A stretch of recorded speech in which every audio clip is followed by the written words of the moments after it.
നമസ്കാരം. ഒടുവിൽ അമേരിക്ക ഭയപ്പെട്ടത് തന്നെ സംഭവിച്ചിരിക്കുന്നു. അമേരിക്ക ഏറ്റവും കൂടുതൽ ഭയന്നിരുന്നത് ഇറാന്റെ ഡ്രോണുകളെയാണ്. ഈ ഡ്രോണുകൾ കൂട്ടമായി വന്ന് USS അബ്രഹാം ലിങ്കൺ എന്ന് പറയുന്ന കപ്പലിനെ ആക്രമിക്കുമോ എന്ന ഭയമാണ് അമേരിക്കക്ക് ഉണ്ടായിരുന്നത്. അതിന്റെ ഭാഗമായി തന്നെ അമേരിക്ക ആദ്യം വച്ച ചുവട് ഒന്ന് പുറകോട്ട് വെച്ചിരുന്നു. ഇപ്പോൾ കൂടുതൽ കപ്പൽ പടയെ വിളിക്കുന്നതിന് വേണ്ടിയുള്ള നീക്കങ്ങൾ അമേരിക്ക നടത്തുന്നു എന്ന വാർത്തകൾ പുറത്തു വരികയാണ്. എന്തായാലും അമേരിക്ക ഭയപ്പെട്ടത് സംഭവിച്ചിരിക്കുന്നു എന്നുള്ളതാണ്. ഹോർമുസ് കടലിടുക്കിന് സമീപം ഐറിഷ് ഷാഹിദ് ബാഗേരി എന്ന് പറയുന്ന ഇവിടെ നാവിക ഡ്രോൺ വിന്യസിച്ചിട്ടുള്ള ഒരു കപ്പൽ നിലയുറപ്പിച്ചിരിക്കുന്നു. ഈ കപ്പലിൽ നിന്ന് ഡ്രോണുകൾ കൂട്ടമായി അമേരിക്കൻ യുദ്ധക്കപ്പലിനെ ആക്രമിക്കും എന്നുള്ള ഒരു വാർത്ത ഇപ്പോൾ പ്രചരിക്കുകയാണ്. ഇറാൻ ഇത് പ്രഖ്യാപിച്ചിരുന്ന കാര്യമാണ്. ഞങ്ങളുടെ ഡ്രോണുകൾ USS അബ്രഹാം ലിങ്കൺ എന്ന് പറയുന്ന കപ്പലിൽ നിന്നും വിമാനങ്ങൾ പറന്നു പോകുമ്പോൾ ഈ വിമാനങ്ങളെ ആക്രമിക്കും, കപ്പലിനെ ആക്രമിക്കും എന്ന കാര്യം ഇറാൻ വ്യക്തമാക്കിയിരുന്നു. അതായത് ഞങ്ങൾ എങ്ങനെയാണ് അമേരിക്കയെ കൈകാര്യം ചെയ്യുക, ഞങ്ങളുടെ ശേഷി എന്താണ് എന്നുള്ള കാര്യമാണ് ഇറാൻ പറഞ്ഞിരുന്നത്. എന്തായാലും ഇറാൻ അത് ചെയ്തു പ്രവർത്തിച്ചു കാണിച്ചു എന്നുള്ളതാണ്. ഈ കഴിഞ്ഞ ദിവസമൊക്കെ പുറത്തു വന്ന ചില വാർത്തകളുണ്ട്. ഇറാന്റെ പൈലറ്റില്ലാ വിമാനങ്ങൾ അമേരിക്കൻ യുദ്ധക്കപ്പലിനെ നിരീക്ഷിച്ചു വരുന്നു എന്നുള്ളതാണ് വാർത്ത.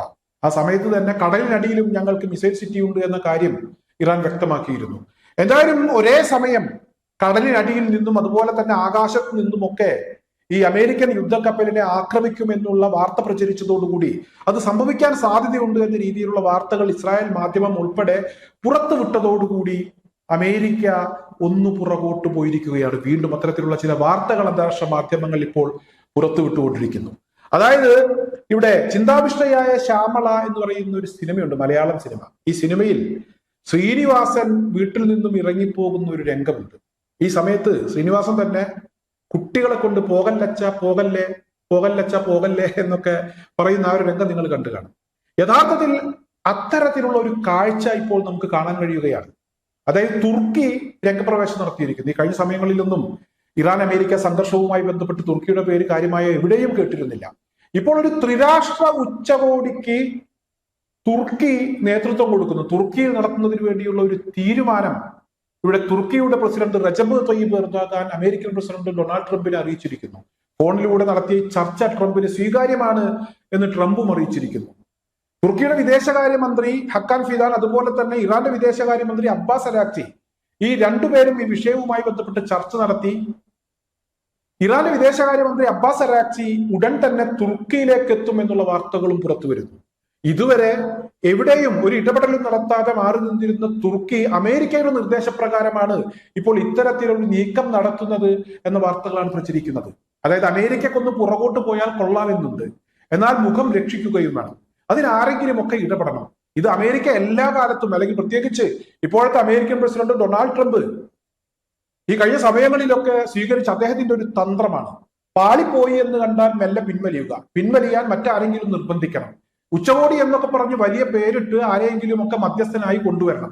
ട്രംപ് ഇപ്പോൾ അത്തരത്തിലൊരു നീക്കം നടത്തി എന്ന വാർത്തയാണ് പുറത്തു വരുന്നത്. അമേരിക്കയുടെ സ്റ്റേറ്റ് സെക്രട്ടറി മാർക്കോ റൂബിയോ ഇവിടെ മിഡിൽ ഈസ്റ്റിലെ അമേരിക്കൻ പട്ടാളക്കാരുടെ ഒരു സാന്നിധ്യം അദ്ദേഹം വ്യക്തമാക്കിയിരുന്നു. 30,000 മുതൽ 40,000 വരെ US മിലിറ്ററി ഉദ്യോഗസ്ഥർ ഈ മേഖലയിൽ നിലയുറപ്പിച്ചിട്ടുണ്ട്. അവരുടെ ജീവന് വലിയ ഭീഷണിയുണ്ട്. അതായത് ഇറാന്റെ മിസൈലുകൾ അവരുടെ കേന്ദ്രങ്ങളിലേക്ക് എത്താനുള്ള സാധ്യത വളരെ കൂടുതലാണ്. അതിനാവശ്യമായ മിസൈൽ ശേഷി ഇറാൻ ഉണ്ട്.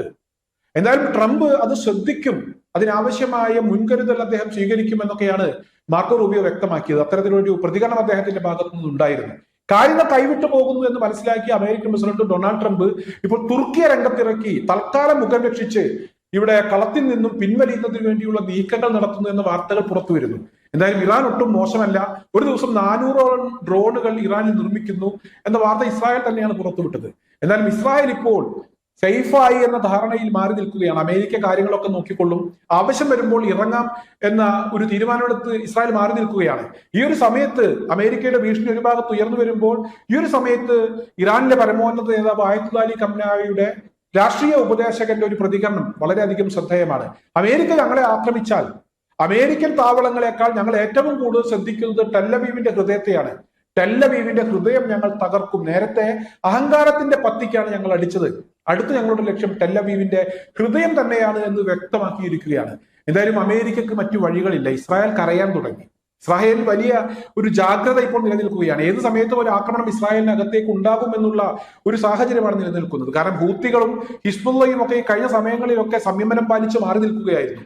അവരെയൊക്കെ ഉണർത്താനാണ് അമേരിക്കയുടെ ഈ ഒരു നീക്കം ഉപകരിച്ചത്. ഇസ്രായേലിനകത്ത് സമാധാനമില്ലാത്ത രാത്രികൾ ഇപ്പോൾ വീണ്ടും നിലവിൽ വന്നിരിക്കുകയാണ്. ഒരു ഭാഗത്ത് Benjamin Netanyahu American president Donald ട്രംപിന്റെ കാലു പിടിക്കാൻ തുടങ്ങി. അത്തരമൊരു സാഹചര്യം ഉണ്ടായപ്പോൾ അമേരിക്കക്ക് മറ്റു വഴികളില്ല.